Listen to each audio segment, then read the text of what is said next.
السلام علیکم دوستو، اس ویڈیو میں آپ کو منو بھائی یعنی منیر احمد قریشی صاحب کی زندگی کی تفصیلی معلومات دینے جا رہا ہوں۔ دوستو، اس ویڈیو کو میں نے اس طرح بنایا ہے جس طرح منو بھائی خود آپ لوگوں سے مخاطب ہو کے آپ کو اپنی داستان سنا رہے ہیں۔ دوستو، اگر آپ کے پاس ٹائم ہے تو اس ویڈیو کو شروع کیجئے تاکہ آپ اسے پورا دیکھ سکیں۔ اگر ٹائم نہیں ہے تو ادھر ہی بند کر دیں، کیونکہ اس ویڈیو میں کچھ ایسے الفاظ اور کچھ ایسے واقعات ہیں جو آپ کی زندگی تبدیل کر دیں گے۔ آئیے چلتے ہیں ویڈیو کی طرف۔ بچپن اور محرومی۔ وہ بتاتے ہیں، منیر احمد قریشی نے 6 فروری 1933 کو وزیر آباد میں آنکھ کھولی۔ ان کے دادا میاں غلام حیدر قریشی امام مسجد تھے۔ کتابوں کی جلد سازی اور کتابیں ان کا ذریعہ معاش تھیں۔ وہ شاعری بھی کرتے تھے۔ انہوں نے اپنے دادا کی گود میں بیٹھ کر ہیر رانجھا، سسی پنو، سوہنی مہیوال، مرزا صاحبہ اور یوسف زلیخا کے قصے سنے اور الف لیلا کی کہانیاں سنی، جس نے ان کی تخلیقی صلاحیتیں کو جلا بخشی۔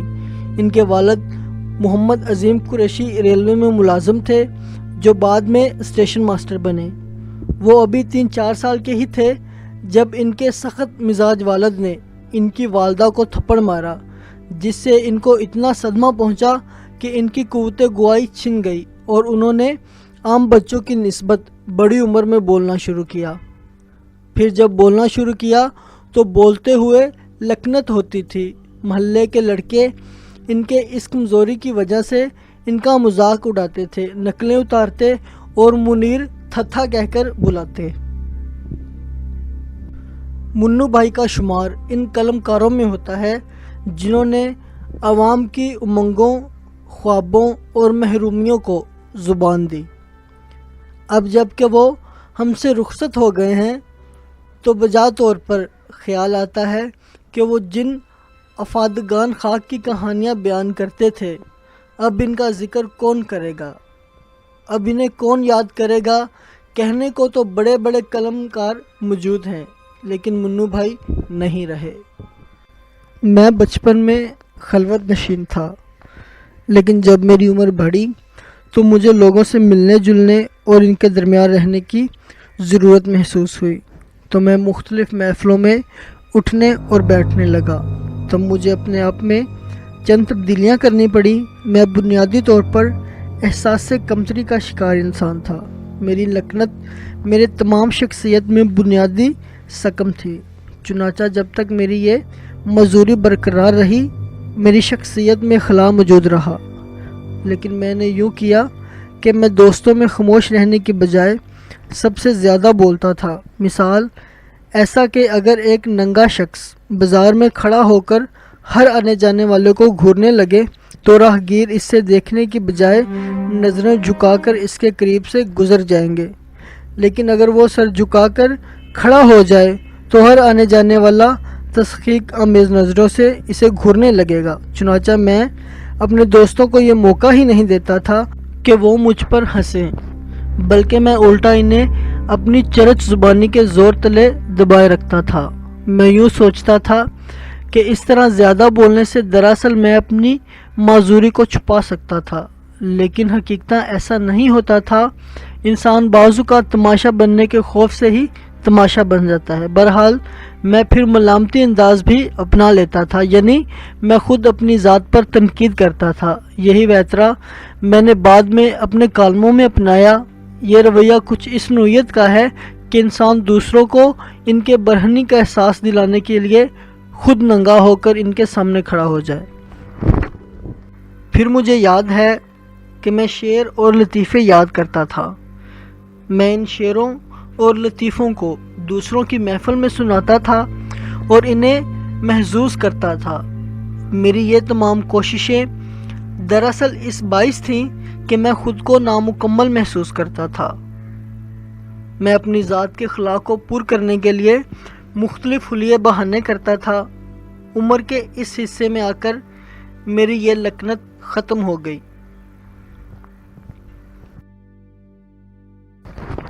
وزیر آباد سے 1940 میں میٹرک کرنے کے بعد وہ گورنمنٹ کالج کیمبل پور اٹک آ گئے، جہاں شفقت تنویر مرزا، منظور عارف اور عنایت الہی سے ان کی دوستی ہوئی۔ ڈاکٹر غلام جیلانی برق، پروفیسر عثمان اور مختار صدیقی جیسے استاد سے انہیں پڑھنے کا موقع ملا۔ پنجابی کے معروف شاعر شریف کنجاہی ان کے ماموں تھے۔ منو بھائی کے بقول ہمارے خاندان میں ہر دوسری نسل میں کوئی نہ کوئی شاعر ہوتا تھا۔ شریف کنجاہی کی وساطت سے ان کا احمد تنویر قاسمی اور دوسرے لوگوں سے تعلق بن گیا اور اس طرح وہ شاعروں کے حلقے میں داخل ہو گئے۔ ماں سے عشق۔ والد سے میں ڈرتا تھا جبکہ مجھے اپنی ماں سے عشق تھا۔ جس دن میری ماں فوت ہوئی، میرے اندر کا جو بچہ تھا وہ بھی ساتھ ہی فوت ہو گیا۔ جب تک میری ماں زندہ رہی میں ایک بیٹا تھا۔ ان کے فوت ہونے کے بعد میں بیٹا نہیں رہا بلکہ ایک بیٹی اور بیٹے کا باپ بن گیا۔ منیر احمد سے منو بھائی۔ منیر احمد قریشی کو منو بھائی کا نام بھی احمد ندیم قاسمی نے دیا۔ اسکول میں ان کی ایک ہم جماعت اور دوست کشیلا کو سب منی کہا کرتے تھے اور وہ انہیں منو کہا کرتی تھی۔ اس بات کا ان کے دوست عنایت الہی کو علم تھا، جس نے آگے یہ بات قاسمی صاحب کو بھی بتائی ہوئی تھی۔ جب انہوں نے امروز کے ادبی ایڈیشن کے لیے نظم بھجوائی تو قاسمی صاحب نے ان کا اصل نام کاٹ کر وہاں منو بھائی لکھ دیا۔ انہوں نے بھی اس نام کو عزت بڑھائی۔ والد انہیں ریلوے میں بھرتی کرانا چاہتے تھے لیکن یہ ریلوے میں رشوت کے چال چلن کی وجہ سے وہاں نہیں جانا چاہتے تھے، لہٰذا راولپنڈی چلے گئے اور روزنامہ تمیر میں پروف ایڈیٹر کی ملازمت کر لی۔ روزنامہ تمیر راولپنڈی سے ہی انہوں نے آؤٹ پٹانگ کے عنوان سے کالم نویسی کا آغاز کیا۔ تمیر سے قاسمی صاحب انہیں امروز میں لے آئے۔ یہاں انہوں نے دوسرے صحافی ذمہ داریوں کے ساتھ گریبان کے عنوان سے کالم لکھنے شروع کیے۔ اس عنوان کا موجب یہ شعر بنا: راستے بند کیے دیتے ہو دیوانوں کے، ڈھیر لگ جائیں گے بستی میں گریبانوں کے۔ حکومت سے صحافیوں کے معاوضے کے جھگڑے پر ان کا تبادلہ سزا کے طور پر ملتان امروز میں کر دیا گیا، جہاں سے ذوالفقار علی بھٹو انہیں مساوات میں لے آئے۔ 7 جولائی 1970 کو مساوات میں ان کا پہلا کالم چھپا۔ مساوات سے جنگ لاہور میں آ گئے۔ کچھ عرصے دوسرے اخبارات سے بھی کام کیا۔ غربت، عدم مساوات، ملٹی نیشنل کمپنیوں کی اجارہ داری، خواتین کا استحصال اور عام آدمی کے مسائل منو بھائی کے کالموں کے موضوعات ہیں۔ خاص طور پر انہوں نے اپنے دوستوں کے انتقال پر جو کالم لکھے، ان کے پردرد اسلوب کی وجہ سے ان کالموں کو بہت مقبولیت حاصل ہوئی۔ اس سے پہلے عطیہ فیض کے انتقال پر لکھے ہوئے کالم پر بھی ان کو پذیرائی ملی تھی اور اس کالم کا انگریزی میں بھی ترجمہ کیا گیا۔ اپنے دوستوں پر لکھے ہوئے کالموں سے متعلق ان کا کہنا ہے: اصل میں ان کالموں میں صرف یہ نہیں ہے کہ ان کے انتقال پر افسوس کیا گیا ہو، بلکہ میں نے لوگوں کو یہ بھی بتانے کی کوشش کی ہے کہ ان کے انتقال سے معاشرے کو کیا نقصان ہوا اور وہ کون سی خوبیاں تھیں جن سے ہمیں محروم کر گئے۔ پہلی محبت۔ میں بہت شدت کے ساتھ اپنی جسمانی کمزوری کو محسوس کرتا تھا۔ تب مجھے یوں محسوس ہوتا تھا گویا اس کمزوری نے میری ساری شخصیت کو میلا اور داغدار کر رکھا ہے۔ پھر میرے ہم عمر، ہم جماعت اور دوسرے رشتہ دار بھی میری اس کمزوری کا مذاق اڑاتے تھے۔ میں نے خود کو ان سے علیحدہ کر لیا، بلکہ میں ان سے چھپتا پھرتا تھا، کیونکہ مجھے علم تھا کہ جو ہی میں ان کے سامنے جاؤں گا وہ میرا مذاق اڑائیں گے۔ اس طور میں اپنے ہم عمر لڑکوں سے دور ہو گیا، لیکن خاندان کی اور محلے کی لڑکیوں سے میری دوستی ہو گئی۔ اس کی وجہ شاید یہ تھی کہ ایک تو میں کم گو تھا، دوم بہت شرمیلا تھا اور دوسرے لڑکوں کی نسبت بہت ہی بے ضرر تھا۔ چنانچہ لڑکیاں میرے قریب بیٹھنے اور مجھ سے بات کرنے میں کوئی جھجک محسوس نہیں کرتی تھیں، کیونکہ اس دوران میں ان کی بجائے خود شرماتا رہتا تھا۔ پھر لڑکیاں نرم دل ہوتی ہیں، وہ میرا مذاق نہیں اڑاتی تھی، میری ضعف کو یوں نظر انداز کر دیتی تھیں کہ بعض اوقات مجھے گمان ہوتا گویا اس ضعف کی کوئی حقیقت ہی نہیں اور یہ محض میرا وہم ہے۔ ان لڑکیوں میں ایک لڑکی مجھے آج بھی یاد ہے، اس کا نام کوشیلا تھا۔ وہ اسٹیشن ماسٹر کی بیٹی تھی۔ وہ تب 9ویں جماعت میں پڑھتی تھی اور میں 10ویں جماعت کا طالب علم تھا۔ وہ باقی تمام لڑکیوں سے بہت مختلف تھی اور ہمارے درمیان گہری دوستی تھی۔ میں نے تب تازہ شعر کہنا شروع کیے تھے۔ ایک روز میں نے ایک شعر لکھا اور اسے سنایا۔ وہ شعر غالبا اسی کی تعریف میں تھا۔ سن کر وہ اس قدر خوش ہوئی کہ وہ مجھ سے دیوانہ وار لپٹ گئی، لیکن پھر ایک دم اسے شاید اپنی حرکت کا احساس ہوا اور وہ شرما کر بھاگ گئی۔ یہ میری پہلی محبت تھی، لیکن اس محبت میں کبھی گرم جوشی پیدا نہیں ہوئی اور نہ ہی ہم نے کبھی اپنے ان احساسات کا ایک دوسرے سے اظہار کیا۔ میرے اور اس کے درمیان مذہب کی خلیج حائل تھی۔ وہ ایک ہندو لڑکی تھی۔ اس واقعے کو ہوئے ایک زمانہ بیت گیا، لیکن یہ مجھے آج بھی ایسے یاد ہے جیسے ابھی کل ہی کی بات ہو۔ ڈرامہ نگاری۔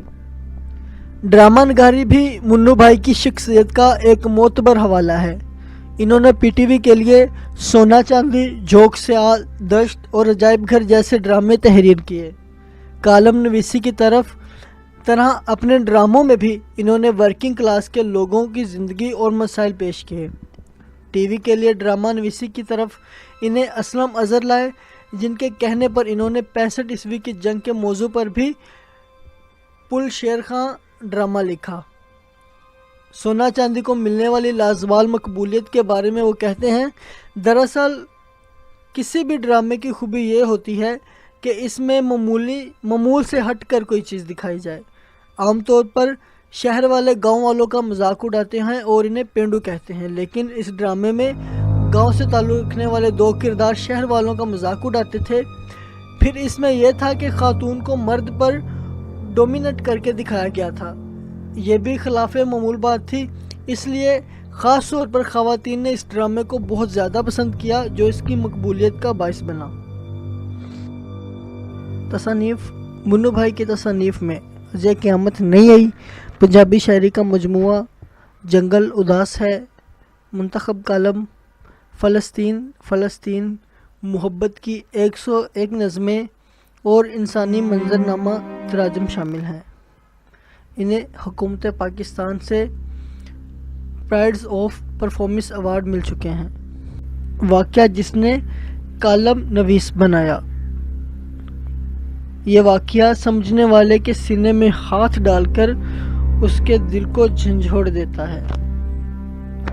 کالم نگاری کی طرف آنے کے روادار منو بھائی کچھ ان الفاظ میں بیان کرتے ہیں: سچ تو یہ ہے کہ مجھے کالم نفیس بھی ایک عورت نے بنایا۔ میں جب اخبار میں کام کرتا تھا تو ایک عورت میرے پاس آئی جس کا بچہ گم ہو گیا تھا۔ میں نے اس سے بچے کا نام اور عمر پوچھنے کے بعد سوال کیا کہ اس نے کپڑے کس رنگ کے پہنے ہوئے تھے۔ کہنے لگی، اس نے پہنے تو سفید کپڑے ہوئے تھے، لیکن اب تو میلے ہو گئے ہوں گے۔ اس جملے کا بہت بڑا اثر ہوا میرے دل پر۔ یہ جملہ کوئی ماں ہی کہہ سکتی تھی، ماں جو روز اپنے بیٹے کو دھلے ہوئے صاف کپڑے پہناتی تھی۔ اس نے سوچا ہوگا کہ 7 دنوں بعد ان کا کیا حال ہو گیا ہوگا۔ بچے کا والد خبر لکھوانے آتا تو وہ کپڑوں کا رنگ سفید ہی بتاتا۔ تو یہ ماں ہی سوچ سکتی ہے اور کہہ سکتی ہے۔ بھٹو اور بینظیر۔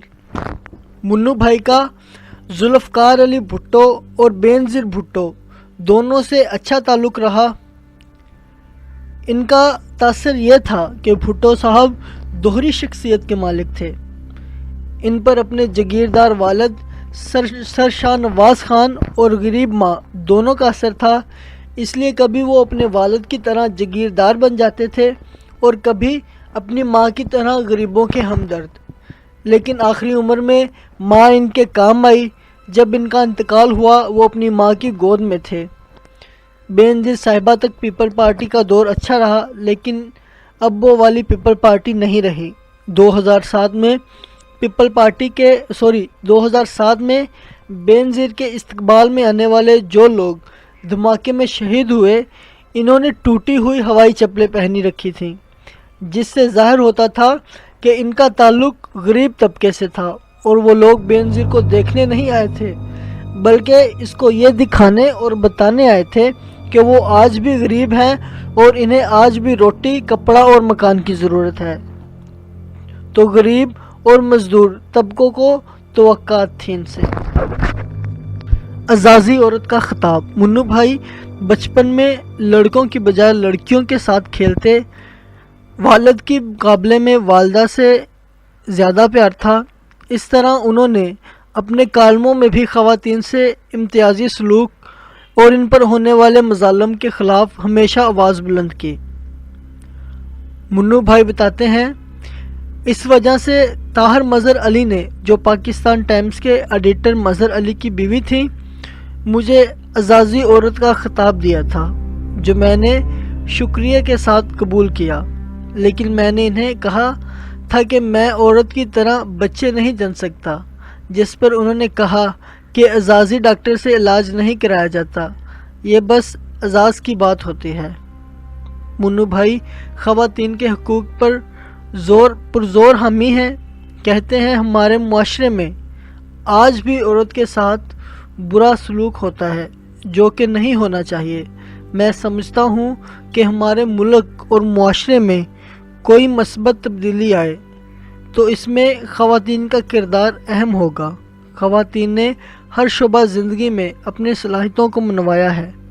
مرد کو چاہیے کہ خواتین کے ساتھ ہر طرح سے تعاون کرے، نہ کہ اس کا راستہ روکے۔ اس میں خود مردوں اور اس معاشرے کی بھلائی ہے۔ کچھ نمبر بڑھاپے کے بھی ملنے چاہیے۔ یہ کہنا شاید درست نہیں ہوگا کہ میں کام نویسی کے اعتبار سے تھکن کا شکار ہو گیا ہوں۔ آپ دیکھیں، رفتار گاڑی کی نہیں ہوتی بلکہ اس سڑک کی ہوتی ہے جس پر گاڑی چلتی ہے۔ مثال، آپ بہت تیز رفتار کے ساتھ گاڑی لے کر سبزی منڈی میں داخل ہو جائیں تو آپ کی رفتار کیسے برقرار رہے گی؟ موٹر وے پر گاڑی کی رفتار اور ہوگی جبکہ شہر کے اندر اور۔ تو اس طرح ادب کی رفتار اور صحافت کی بھی رفتار ہے۔ پھر کچھ نمبر بڑھاپے کے بھی ملنے چاہیے، مسکراتے ہوئے۔ اس چیز کو بھی مد نظر رکھنا چاہیے۔ سندس فاؤنڈیشن۔ منو بھائی گزشتہ 10 سال سے خیراتی ادارے سندس فاؤنڈیشن سے بھی وابستہ تھے اور یہاں بلا معاوضہ کام کر رہے تھے۔ یہ ادارہ خون کی جان لیوا بیماری میں مبتلا بچوں کا مفت علاج کرتا ہے۔ اس بارے میں وہ کہا کرتے تھے، اس بیماری میں مبتلا 40% بچوں کی ماؤں کو ان کے خاوند چھوڑ چکے ہیں۔ یہ بھی وجہ ہے جس کی وجہ سے میں نے اس ادارے کی مدد کا فیصلہ کیا اور اس ادارے کو خود اپنی خدمات کی پیشکش کی۔ اس ادارے میں اب 6000 بچے رجسٹر ہیں جن کو مسلسل انتقال خون کی ضرورت ہوتی ہے، بصورت دیگر ان کی موت واقع ہو سکتی ہے۔ کزن میرج بھی اس بیماری کا سبب ہے۔ اس بیماری سے بچنے کا حل یہ ہے کہ لڑکے اور لڑکی کی شادی سے پہلے خون کے ٹیسٹ کرائیں، اس بات کی تسلی کی جائے کہ بچوں کو ایسی کوئی بیماری لاحق ہونے کا امکان نہیں ہے۔ دوسرے صحافیوں اور لوگوں کو بھی ان فلاحی سرگرمیوں کی طرف آنا چاہیے اور جو لوگ یہ کام کر رہے ہیں ان سے تعاون کرنا چاہیے۔ یہ حقیقی خدمت ہے۔